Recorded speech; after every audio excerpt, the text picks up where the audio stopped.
Hey there everyone, it's Matt, and today I'm going to be reviewing a brand new 2012 Scion IQ. This one comes in silver, and you can see how ridiculously small this car is.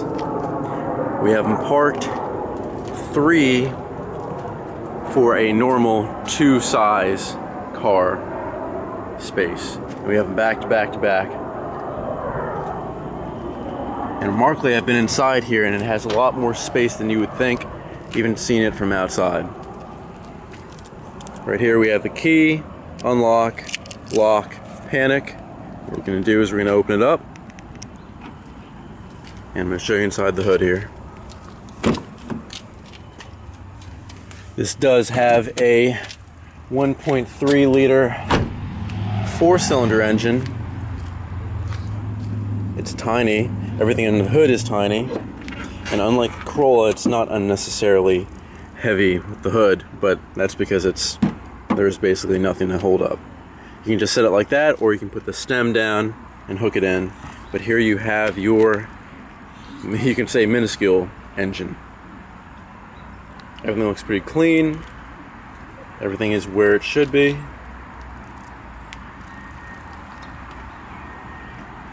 And let's close it up and take a look at the trunk.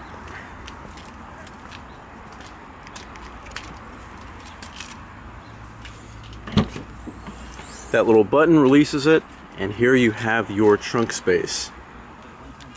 Now, as you can see, you do have rear seats in this car. This car technically can fit 4 people, but with the front seat all the way back, you have no leg room, so you'd be putting stuff back there. But for this, you can put these seats down, and you do have a good amount of space. You take the headrests off, you can put them inside here if you'd like, and you have a lot more space. And of course, you have little cup holders here, so you can be fine in the back. I don't know if you've seen the commercial with, I think it was Dog the Bounty Hunter and some of his friends. There's 4 guys in here doing donuts, and they had space. It's really cool. This car is actually really cool. So let's close this up. Good sound. Everything's solid. The doors, they sound really solid. They have a lot of sound dampening material around. This one here has hubcaps. Of course, you can always customize absolutely everything on the Scion. So you can choose any kind of style that you'd like, and if they don't have it here, of course, you can get the accessories later. But I just want to show you this outside again because it is ridiculously small and cool.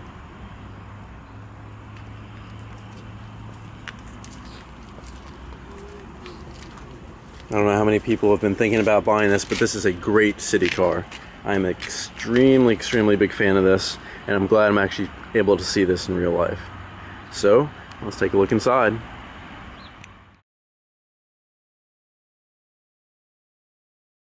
Okay, here we are inside.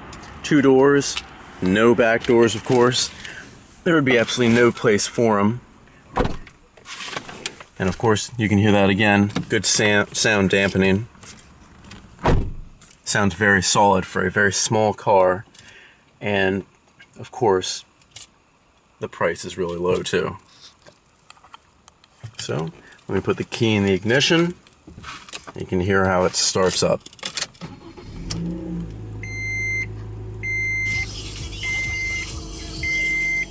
Turn the radio down. This is your center dial, speedo, tachometer, and you have some more information back here. Currently it's telling you the time, how much gas on your left, and the temperature outside, which is 66. It does feel a little bit hotter than that. And the odometer says 11 miles, if you can see it right there. And of course you have your standard stock of items everywhere here. It looks like this can come with an optional push button start on here, but you can always add that later. I like the styling on the side.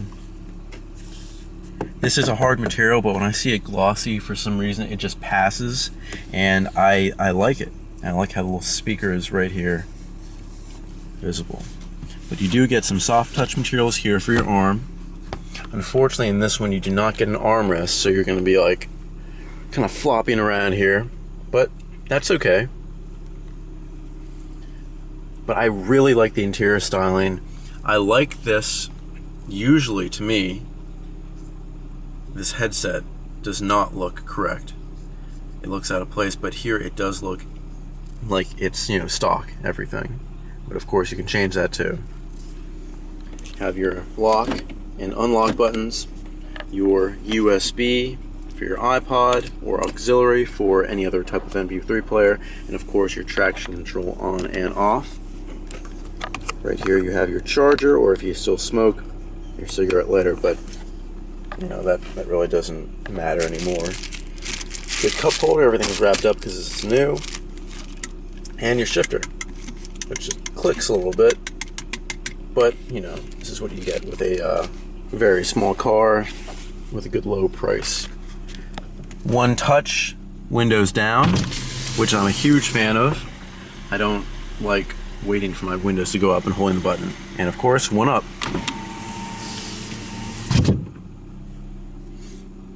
No sunroof, no space for it. Now, what I like here about the reading light is you can aim it. Of course, you can turn it on, but you can aim it. I think that is really cool. It saves space. You don't have to have two lights, but of course, you know, somebody can't have a light. But go back and forth, and it could be good ambiance light or just good reading light. So we turn that off. The more and more I look at this car, the bigger I am a fan of it. There's your AC controls, which we will turn on right now. It's getting a little bit hot. It's not 66 degrees.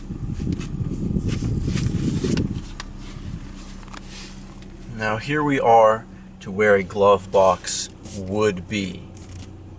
But of course this car is tiny and the engine is going to be right there. There is no glove box. It may be shocking to you, and you know, I like spaces where you can put things in. You have your space right here, you have some space right here, and some cup space, but no glove box. So if that's a deal breaker for you, you know, unfortunately it does not have one.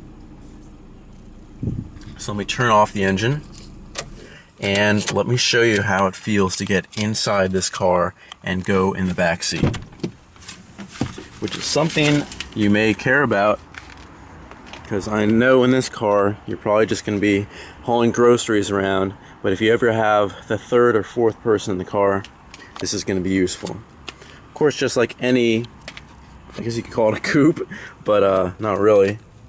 Slide. And seat up.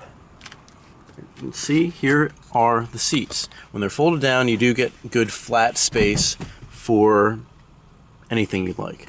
So we put these up. They're not the fanciest of seats. Let me sit inside here. Now mind you, the seat is fully up here, but I could still have it come back at least this much. So we do have some space. This is not going to be the roomiest car, of course, but it does give you the option of moving people maybe short distances. And of course you get little cup holders here, so you don't spill your drinks. This is the Scion IQ, and I'm a very, very big fan of this car. They do a lot of things right with the little space they're given. And of course, I'm a huge fan of that. And it's good from back here. You get little windows, and the visibility looks very nice. So let me go back up front.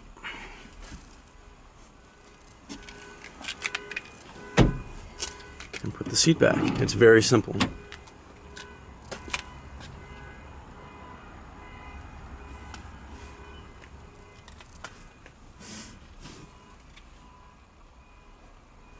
Very spacious. I would not expect that in a car this small. So let me close the door. Oops. Again, good sound dampening. This is a car I would definitely recommend to anyone. It's small, gets good gas mileage.